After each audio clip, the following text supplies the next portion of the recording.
I had considered until 1950 as the classical works because those were the very fundamental studies on friction and lubrication which actually established tribology as a science and technology of interacting surfaces.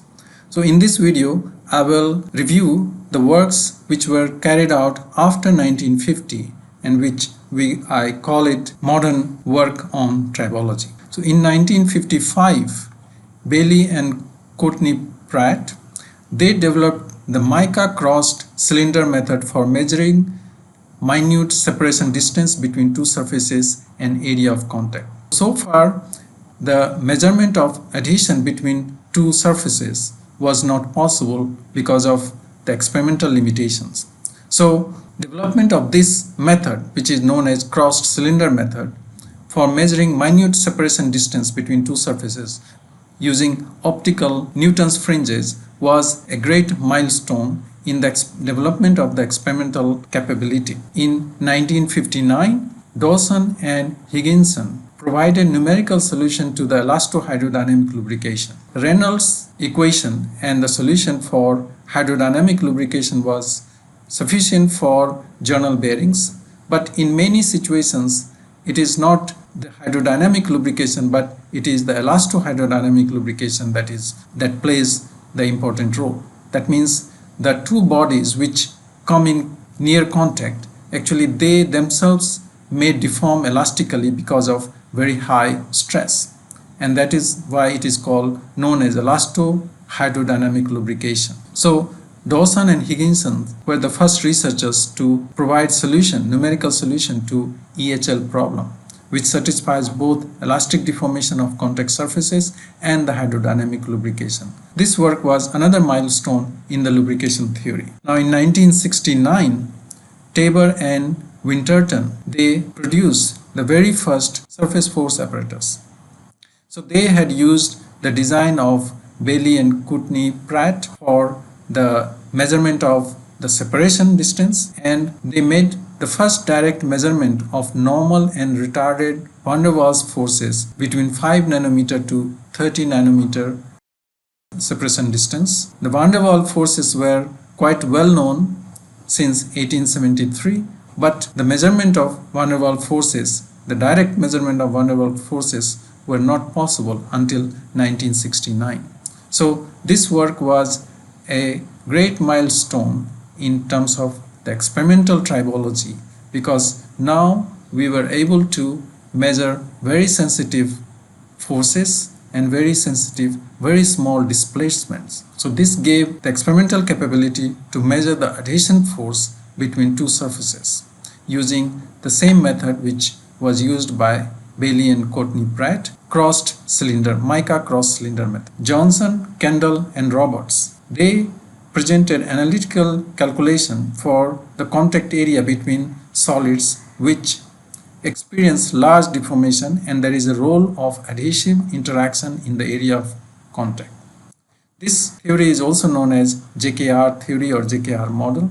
So we have seen that Hertz equation can give us the contact area between, for example, a sphere and a flat surface. But Hertz equation only considers the elastic deformation. However, we know that there is a strong component of adhesive interaction between two surfaces, and especially if one of the surface is soft. So for example, if you are bringing together a spherical rubber sphere on a hard surface, then the deformation of the rubber will be large, and this deformation will make intimate contact between the rubber and the hard surface that will lead to adhesive interaction, that means attractive force. So that means in addition to the normal load, there is adhesive component of the force, and therefore the contact area should be more than what is predicted by Hertzian theory. So JKR model was very important milestone here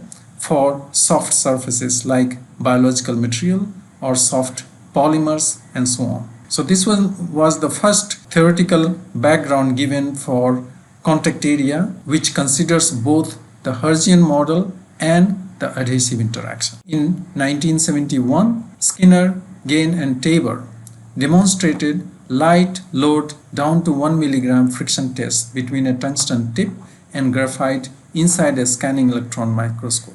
So this one was another milestone in experimental tribology, in which the researchers were able to measure extremely low friction for a contact which was only few micrometers. So at low load, lower than 40 milligram, the basal plane gave much lower value of the coefficient of friction than that of the edge plane. So now it shows that for a crystalline material, there is a strong anisotropy.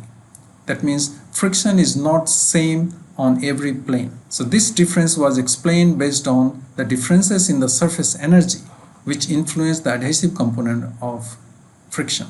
So the surface energy of different crystallographic planes are different, and therefore they propose that the adhesive component of friction will be different on different planes. And this is the reason why for a crystalline material, the coefficient of friction is different on different crystallographic planes.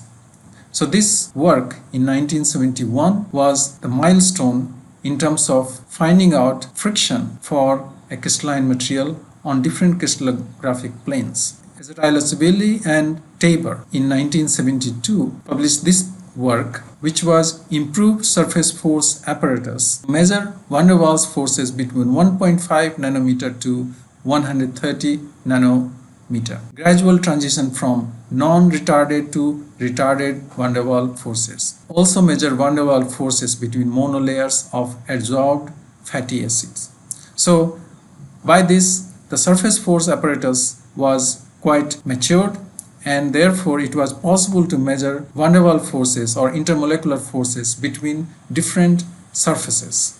And in this case, they measured on monolayers of adsorbed fatty acids. So these fatty acids have affinity to get attracted to surfaces, and using the mica sheets, they were able to measure the van der Waals forces. So this one was again a very important milestone in experimental tribology, especially at very sensitive scales. Briscoe, Scruton and Willis, they continued the work on adsorbed layers or ultra-thin layers. So experimental study on shear property of calcium stearate monolayers.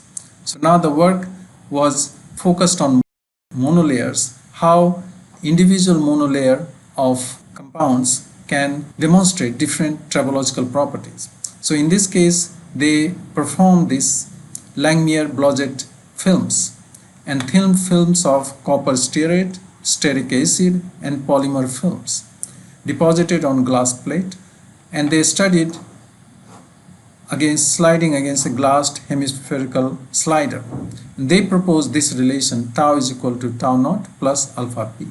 So they were the first to propose that shear stress when you are sliding two surfaces together is not a constant, and rather it depends on the pressure. So therefore there is a strong relation between the shear stress and the pressure, and especially at high pressure this relation is very essential, because as the pressure builds up, the shear stress will also increase. Now this in 1975, there is Arguin, Mueller and Toporov. This is known as DMT theory. They also proposed, similar to the JKR model, that they presented analytical calculation for contact area between solids when surface forces outside the actual contact point were considered as added to the applied normal load, and the area of contact was calculated using Hertz equation and the new normal force. In the JKR model, the forces acting within the contact area was considered, because the contact area was large for soft materials, or at least if one of the materials is soft. But DMT theory is more applicable to hard surfaces where the contact area might be small, but outside the contact area, the two materials come in very intimate contact. Therefore, they consider that the forces outside the contact area is important, and they consider only the forces outside the contact area, and then they calculated the contact area. So that is the difference between JKR model and DMT model. In JKR model, we consider the Hertzian contact area plus the adhesion force which is acting within the contact area, whereas in DMT model we consider the Hertzian contact area plus the contact area because of the interatomic forces acting outside the contact area. So it was Tabor in 1977 who proposed a coefficient which is now known as Tabor's coefficient to determine the applicability of JKR and DMT models for contact area, because it became quite controversial in which condition we should use JKR model and in which condition we should use DMT model. So Tabor proposed a coefficient which can decide whether two materials should be considered for JKR model or DMT model for contact area. Now Briscoe and Evans in 1982 conducted the first experiment on the shear properties of monolayer of aliphatic carboxylic acids such as the fatty acids. So they extended their previous work on the shear stress model and they calculated the shear properties of different monolayers. So these monolayers can act as nanolubricants or boundary lubricants. So this work was extremely important for the further development of tribology in the field of nanolubrication or nanotribology. Mate, McClelland, Erlandson and Xiang, they actually used the atomic force microscope and they measured the atomic scale friction between tungsten tip and graphite surface. So Tabor had previously measured friction force between tungsten tip and graphite surfaces, but in this work the atomic force microscope was used for the first time in friction force microscopy mode, and the scanning was done to measure the friction force on a graphite surface. And now using this experimental tool, actually you can now see that the Prandtl and Tomlinson model is applicable, because here you can see that the friction force actually varies according to the atomic positions. This is known as atomic scale stick slip. So this is a very important work because this was the first time that such a sensitive measurement was conducted for friction measurement. Now some further work, Ando, Goto, Morimoto, Ariga and Okahata and De Palma and Tillman, they found out the friction and wear properties of self-assembled monolayers. So by now people were interested in self-assembled monolayers because these kind of monolayer provided another dimension to lubrication which is known as nanolubrication, and this is very much applicable to microsystems where extremely small components are made to slide against each other, and in this kind of situation the normal liquid lubrication is not possible, and therefore self-assembled monolayers were proposed. In 1990, Hirano and Shinjo, they proposed the idea of vanishingly low friction. They found out theoretically that it is possible to achieve extremely low coefficient of friction between two crystallographic surfaces. In 1990, Guy, McGugan and Izraelashvili found experimentally liquid to solid like transition in molecularly thin liquid films.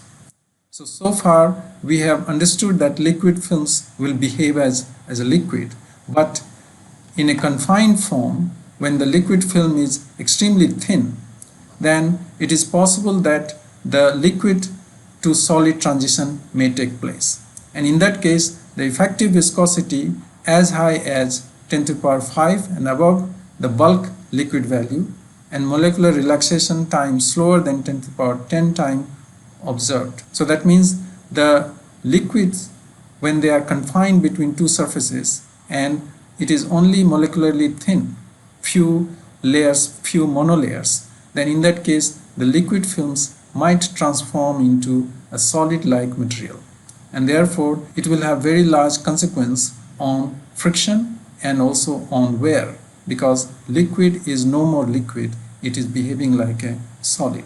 In 1991, Krim, Solina and Schiarello, they were the first people to propose the word nanotribology, and and they conducted some experiments using quartz crystal microbalance. The tribology has gone into the atomic scale, and now these atomic scale tribology is known as nanotribology, and this nanotribology has very important role in understanding friction at atomic scale and also in designing surfaces for applications such as microsystems. Similarly, others in 1996 showed that in ultra-high vacuum condition, there can be two regimes of friction.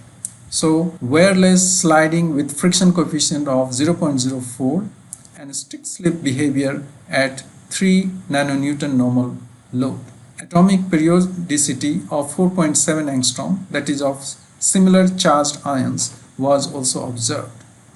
So this is an atomic scale friction measurement where through the friction measurement you can see the atomic periodicity by observing the stick slip behavior. They also observed that at normal load greater than 3 nanonewton, high friction coefficient of 0.7 to 1.2 was observed, indicative of wear. So they found two regimes of coefficient of friction and wear.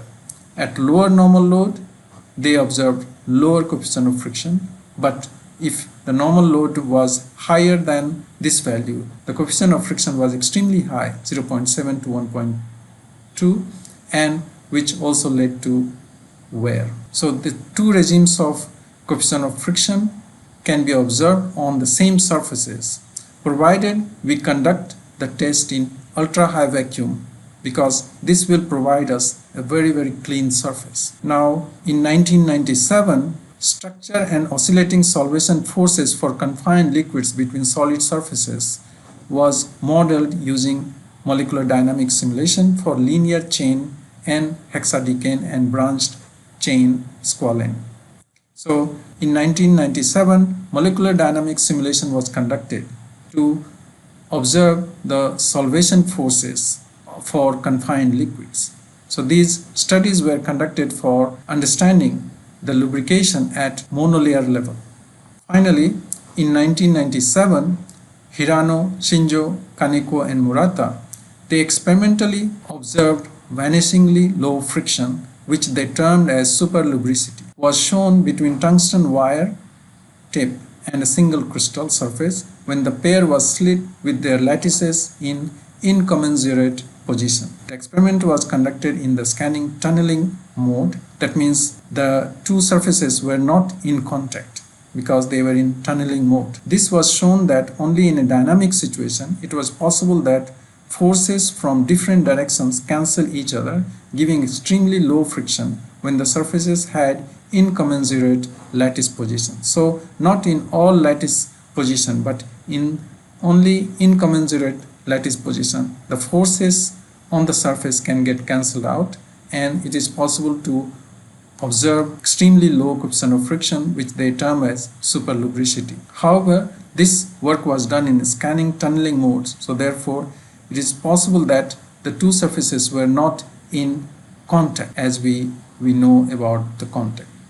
So this super lubricity is another area which is still under development presently. So this work on the modern tribology or modern developments in tribology were presented from 1950 on until 1997.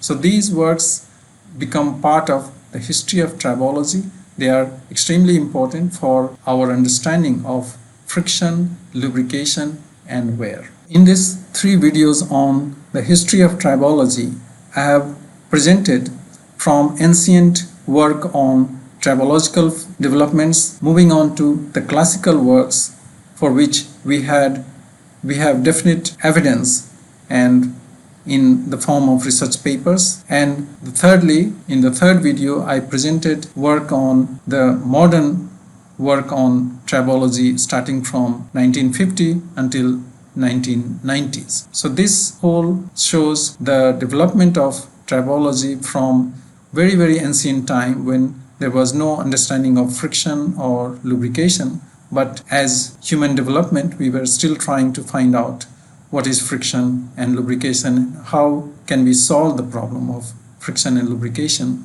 later on, during the classical period, it became a science because people were very much interested in understanding what is friction, and later on how lubrication works. So in the lubrication field, we found that hydrodynamic lubrication and the boundary lubrication were very, very important. In the modern work, we see that there were a lot of developments in the experimental capability. So surface force apparatus and atomic force microscope gave very, very strong tools to study friction and lubrication. And people moved on to work on nanotribology, nanolubrication, and similar kind of work. So with this, I hope that you have a good understanding of how tribology has developed as a field, as a science and engineering. And I hope that this will help you in learning about friction and lubrication, and especially if you're doing research, it will help you to understand the very, very important steps, the very, very important milestones in tribological field. So thank you very much for your attention.